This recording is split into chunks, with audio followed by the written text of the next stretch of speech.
ඉන්දියාවේ පාකිස්තානයේ යුද ගැටුම් මේ වෙද්දී සමතයටපත් වෙලා කියලා කියනවා. ඒ අතරින් පතර වෙඩි සද්දෙත් ඇහෙනවා. මේ යුද්ධ ජයග්‍රාහකයා කවුරුන්ද?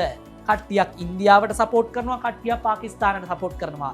හැබැයි මේ කවුරු දින්නත් කවුරු පෙරදුනත් මේ යුද්ධෙ තිබුණොත් ලංකාව පරාදයි. මේ බලන්න, යුද්ධයේ බලපෑමෙන් ලංකාවේ බුලත් පාකිස්තානයට යැවීම නවතී.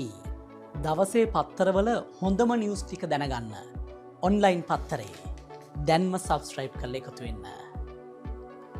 මනුසත් සේරසිංහයි අරුණටල් යන්නේ ඉන්දිය පාකිස්තාන ගැටුමත් සමග පාකිස්තානයට මෙරට බුලත් අපනයනය කිරීම හේතුවෙන් මෙරට බුලත් ගොවීන් දැඩි දුෂ්කරතාවයට පත්ව ඇති බව එම ගොවියහු මැසිවිලි නගන බවයි වාර්තා කරන්නේ. මෙම ගැටලුව විසඳෙන දිනයක් නිශ්චිතවම නොමැතිවීම හේතුවෙන් ගොවීන්ට යලි වගාවන්නට ප්‍රවේශ වීමට නොහැකිව බලා සිටීමට සිදු ඇති බවත් එම ගොවියහු සඳහන් කරනවා. මේ පිළිබඳව අදහස් දක්වමින් බුලත් ගොවීන් සුරකීමේ සංවිධානයේ සභාපති සරත් චන්ද්‍රසිරි පැවසුවේ පාකිස්තානයට බුලත් කොළ දහසක් අපනයන කරනු ලබන්නේ රුපියල් 25,000කට වැනි මුදලකට බවයි. කෙසේ වෙතත් ඉන්දිය පාකිස්තාන ගැටුම අවසන් වන තෙක් බලා සිටීමට නොහැකි බැවින් බුලත් සඳහා එංගලන්තය, ජර්මනිය ආදී යුරෝපීය රටවල් ගණනාවක මෙන්ම මාලදිවයින, මැලේසියාව ආදී රටවලට විශාල ඉල්ලුමක් නිර්මාණය වී තිබෙන මොහොතක එම රටවලට බුලත් අපනයනය කිරීමට අවස්ථාව ලබා දෙන නිසායි සභාපතිවරයා මතක් කරන්නේ.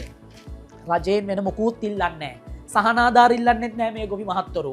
එමන් නැත්තම් අස්සැසුම දෙන්න කියලා කියන්නෙත් නෑ. මේ ගොවි මහත්වරු කියන්නේ අපි බොහෝම උත්සාහයෙන් මහ පොළොවත් එක්ක කොට්ටු වෙලා බුලත් කොලයක් කඩා ගන්නවා. ඒ කඩා ගන්න බුලත් කොලේට වටිනාකමත් එකතු කරලා පිටරටට යවන්න උත්සාහ කරනවා. දැන් පිටරටින් තහංචි දෙනවා පාකිස්තානයෙන් බුලත් කොල ගන්නෙ නැහැ.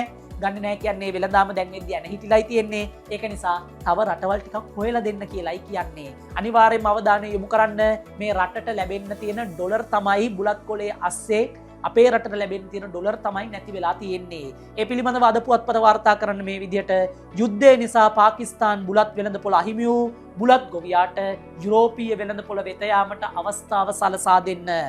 කුලියාපිටිය දිනේෂ් උපේන්ද්‍රයි මේ වාර්තාව ගෙන එන්නේ. ඉන්දිය පාකිස්තාන යුද්ධ ගැටීම හේතුවෙන් මෙරට බුලත් ගොවියා වෙනත් වෙළඳපොළක් නොමැතිව මහත් අපහසුතාවයට ලක්ව ඇතැයි බුලත් ගොවීන් සුරකීමේ සංවිධානයේ සභාපති සඳහන් කරනවා. ඉතින් රටට කරදරයක් නැතිව මහපොළොවට බරක් නැතුව මේ ජීවත් වෙන ගොවි මහත්වරුන්ගේ ප්‍රශ්නවලට උත්තර දෙයි, උත්තර ලැබේවායි කියලා අපි විශ්වාස කරනවා.